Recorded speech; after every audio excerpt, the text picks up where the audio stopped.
गुरुजी, तीर्थ स्थानों पर पाप करना तो महापाप है, लेकिन क्या पुराण हमें सही आचरण का ज्ञान ही देता है? क्या महर्षियों ने सूत जी से यह प्रश्न किया? हाँ महेश, ऋषियों ने सूत जी से कहा, सूत जी। गुरुजी, तीर्थ स्थानों पर पाप करना तो महापाप है, लेकिन क्या पुराण हमें सही आचरण का ज्ञान ही देता है? क्या महर्षियों ने सूत जी से यह प्रश्न किया? हाँ महेश, ऋषियों ने सूत जी से कहा, सूत जी, आप हमें वह सदाचार सुनाइए जिससे विद्वान पुरुष पुण्य लोकों पर विजय पा सकता है। स्वर्ग प्रदान करने वाले धर्ममय तथा नरक का कष्ट देने वाले अधर्ममय आचारों का वर्णन कीजिए। सूत जी बोले, सदाचार का पालन करने वाला मनुष्य ही ब्राह्मण कहलाने का अधिकारी है। सभी वर्गों के मनुष्यों को चाहिए कि वे ब्रह्म मुहूर्त में उठकर पूर्व की ओर मुख करके देवताओं का, धर्म का, अर्थ का, उसकी प्राप्ति के लिए उठाए जाने वाले क्लेशों का तथा आय और व्यय का चिंतन करें। रात के अंतिम प्रहर के मध्य भाग में मनुष्य को उठकर मल मूत्र त्याग करना चाहिए। घर से बाहर शरीर को ढक कर जाकर उत्तराभिमुख होकर मल मूत्र का त्याग करें। जल, अग्नि, ब्राह्मण तथा देवताओं का स्थान बचाकर बैठें। उठने पर उस ओर न देखें। हाथ पैरों की शुद्धि करके 8 बार कुल्ला करें। किसी वृक्ष के पत्ते से दातुन करें।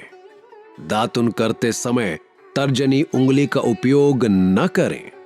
तदंतर जल संबंधी देवताओं को नमस्कार कर मंत्र पाठ करते हुए जलाशय में स्नान करें।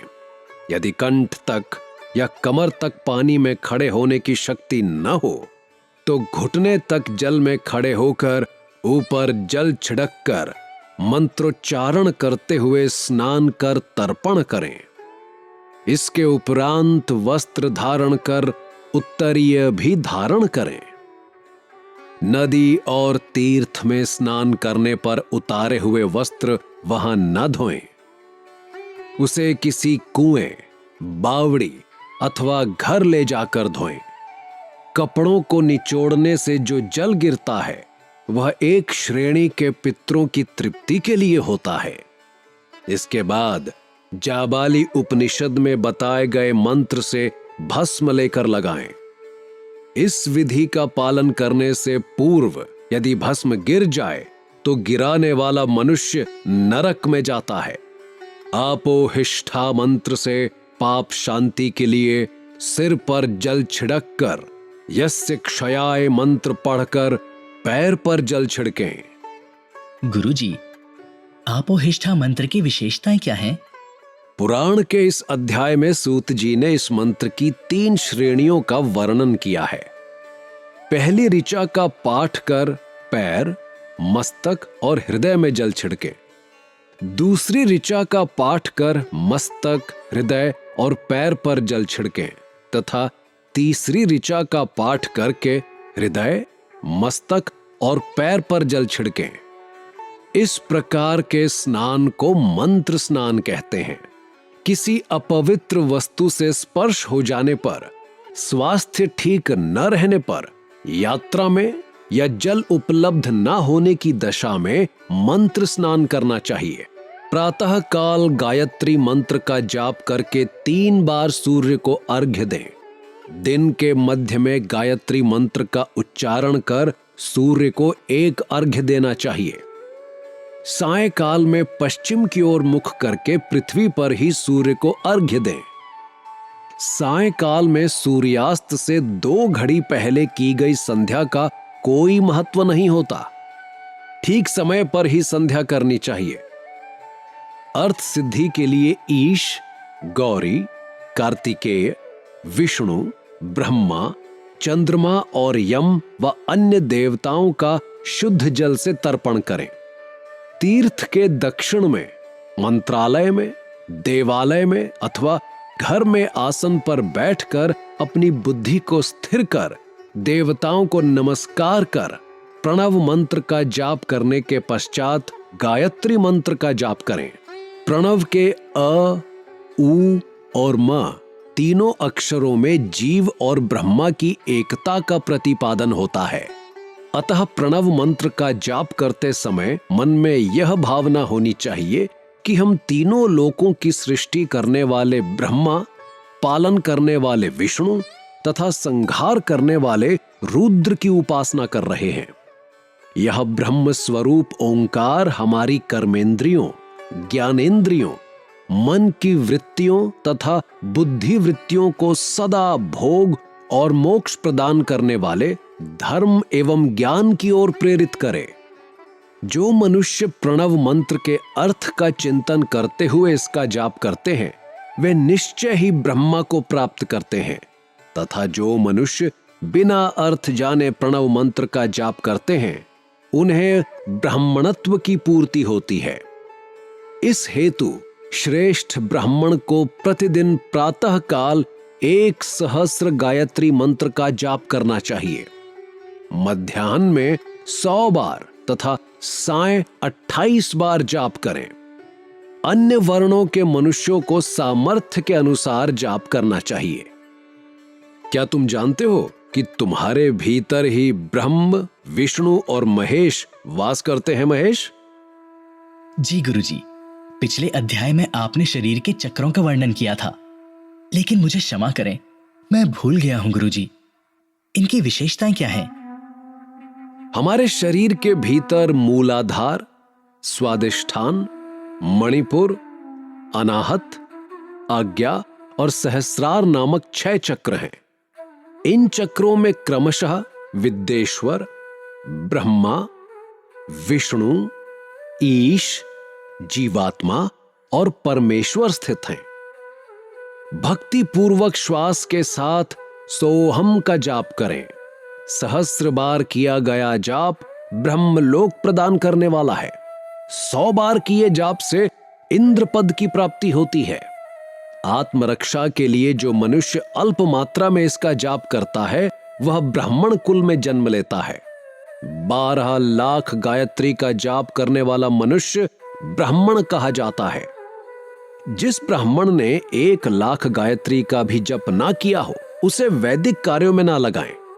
यदि एक दिन उल्लंघन हो जाए तो अगले दिन उसके बदले में उतने अधिक मंत्रों का जाप करना चाहिए। ऐसा करने से दोषों की शांति होती है। धर्म से अर्थ की प्राप्ति होती है। अर्थ से भोग सुलभ होता है। भोग से वैराग्य की संभावना होती है। धर्म पूर्वक उपार्जित धन से भोग प्राप्त होता है। उससे भोगों के प्रति आसक्ति उत्पन्न होती है। कामनाओं का त्याग करने से अंतःकरण की शुद्धि होती है। उस शुद्धि से ज्ञान का उदय होता है। सतयुग में तप को तथा कलियुग में दान को धर्म का सर्वोच्च साधन माना गया है। सतयुग में ध्यान से, त्रेता में तपस्या से और द्वापर में यज्ञ करने से ज्ञान की सिद्धि होती है। कलयुग में प्रतिमा की पूजा से ज्ञान लाभ होता है। अधर्म हिंसात्मक और दुख देने वाला है। धर्म से सुख व अभ्युदय की प्राप्ति होती है। दुराचार से दुख तथा सदाचार से सुख मिलता है। अतः भोग और मोक्ष की सिद्धि के लिए धर्म का उपार्जन करना चाहिए। किसी ब्राह्मण को 100 वर्ष के जीवन निर्वाह की सामग्री देने पर ही ब्रह्मलोक की प्राप्ति होती है। दान देने वाला पुरुष जिस देवता को सामने रखकर दान करता है, अर्थात जिस देवता को वह दान द्वारा प्रसन्न करना चाहता है, उसी देवता का लोक उसे प्राप्त होता है। धनहीन पुरुष तपस्या कर अक्षय सुख को प्राप्त कर सकते हैं। ब्राह्मण को दान ग्रहण कर तथा यज्ञ करके धन का अर्जन करना चाहिए। क्षत्रिय बाहुबल से तथा वैश्य कृषि एवं गोरक्षा से धन का उपार्जन करें। इस प्रकार न्याय से उपार्जित धन को दान करने से दाता को ज्ञान की सिद्धि प्राप्त होती है एवं ज्ञान से ही मोक्ष की प्राप्ति सुलभ होती है। गुरुजी, दान की विशेषताओं का वर्णन कीजिए। महेश, विद्येश्वर संहिता बताती है कि गृहस्थ मनुष्य को धन धान्य आदि सभी वस्तुओं का दान करना चाहिए। जिसके अन्न को खाकर मनुष्य कथा श्रवण तथा सद्कर्म का पालन करता है तो उसका आधा फल दाता को मिलता है। दान लेने वाले मनुष्य को दान में प्राप्त हुए वस्तु का दान तथा तपस्या द्वारा पाप की शुद्धि करनी चाहिए। उसे अपने धन के 3 भाग करने चाहिए, एक धर्म के लिए, दूसरा वृद्धि के लिए एवं तीसरा उपभोग के लिए। धर्म के लिए रखे धन से नित्य, नैमित्तिक और इच्छित कार्य करें।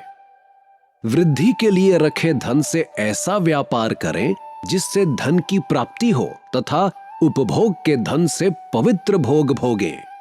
खेती से प्राप्त धन का 10वां भाग दान कर दें, इससे पाप की शुद्धि होती है। वृद्धि के लिए किए गए व्यापार से प्राप्त धन का 6ठा भाग दान देना चाहिए। विद्वानों को चाहिए कि वह दूसरों के दोषों का बखान न करे।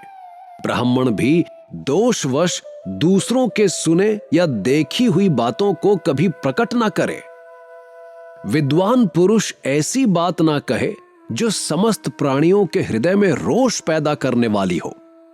दोनों संध्याओं के समय अग्नि को विधि के अनुसार दी हुई आहुति से संतुष्ट करें।